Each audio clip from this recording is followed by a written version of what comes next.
Nah ini mungkin DPRD yang merupakan hasil penjaringan masyarakat, sama dengan seperti musrenbang, semua hasil dari penjaringan masyarakat.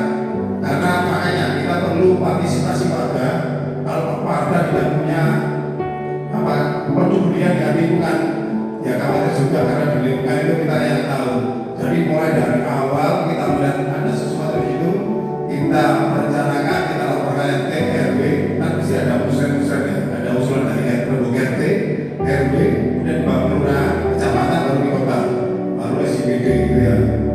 Nah itu kalau memang di situ, karena di musren itu biasanya ada kategorinya prioritas 1, 2. Tidak mungkin semua satu kelurahan menjadi prioritas semua, tidak bakalan mungkin. Karena di setiap kelurahan ada pagunya. Kalau di RT berkelas, pagunya terlalu kecil, akhirnya bingung. Nah, jalan keluarnya ada di Pokir ini aja. Kalau di Pokir, kalau sesuai dengan kamus, pasti saya pasti terrealisasi. Jadi seperti itu ya. Nah, kemudian ini terkait dengan inspirasi usulan DPRD, kemudian sinkronisasi dengan OPD, dinas ya. Kalau saya di komisi C itu dinas pembangunan, ada DLH di situ, ada PUPR, ada DISUB, ini besar-besar semua yang berhubungan kita kerja saya di komisi C. Nah, kemudian aspirasi usulan baru pelaksanaan. Nah, ini Bapak Ibu juga bisa mengawal mulai dari melihat sesuatu, merencanakan, pelaksanaan, juga perawatan ini berkelanjutan.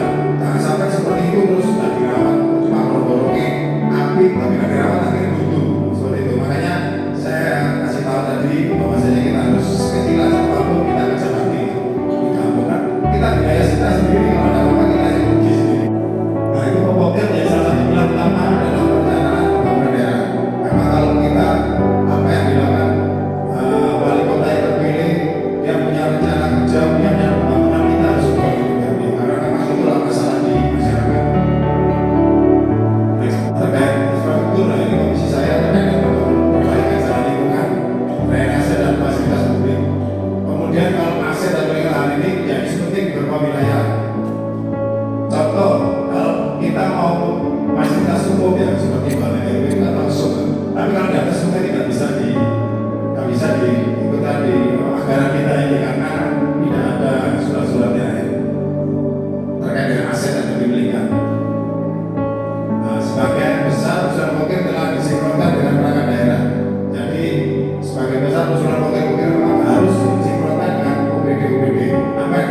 proses hari ini memang saya fokuskan di Pokir karena ya walaupun warga itu semua udah tahu apa yang namanya Pokir, tapi terkait dengan mulai dari perencanaan, pengusulan dan lain-lain itu ada yang belum paham. Jadi saya berikan pemahaman di sini bahwasanya Pokir itu di luar Musrenbang dan RT berkelas yang tahun kemarin mulai dilaksanakan di Kota Malang.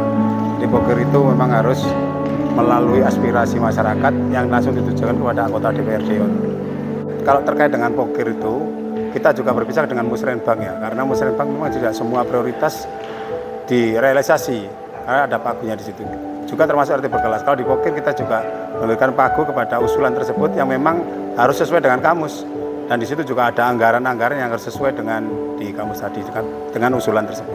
Dan mohon dipertajam lagi, rekan kami tadi juga menanyakan seperti apa Dewan itu memberikan pengawasan. pengawasan ya.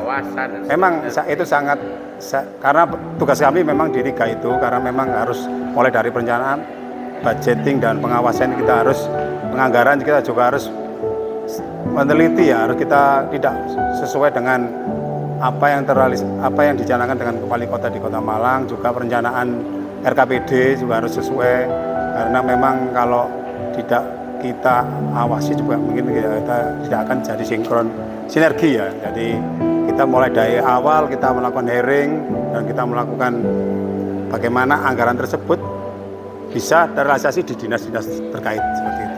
Problematiknya di Kota Malang ini mungkin kan keras menghadapi persoalan banjir dan juga sampah juga ya Pak ya, karena juga kan di Kota Malang ini juga kalau curah hujannya meningkat juga pasti ada kebanjiran itu. Mungkin sejauh mana peran untuk anggota Dewan DPRD Kota Malang ini? Kalau dari kami ya, saya pribadi sebagai komisi juga semua anggota komisi C memang fokus terkait dengan banjir tersebut. Nah, makanya kita kemarin terkait dengan kamus dan lain-lain kita fokus pembangunan di drainase dan gorong-gorong, infrastruktur ya, pembangunan agar genangan air dan banjir di Kota Malang paling enggak teratasi, walaupun tidak semua semua tercover ya, tapi semua paling enggak enggak semua di Kota Malang ini menjadikan tergenangnya air di mana-mana seperti itu.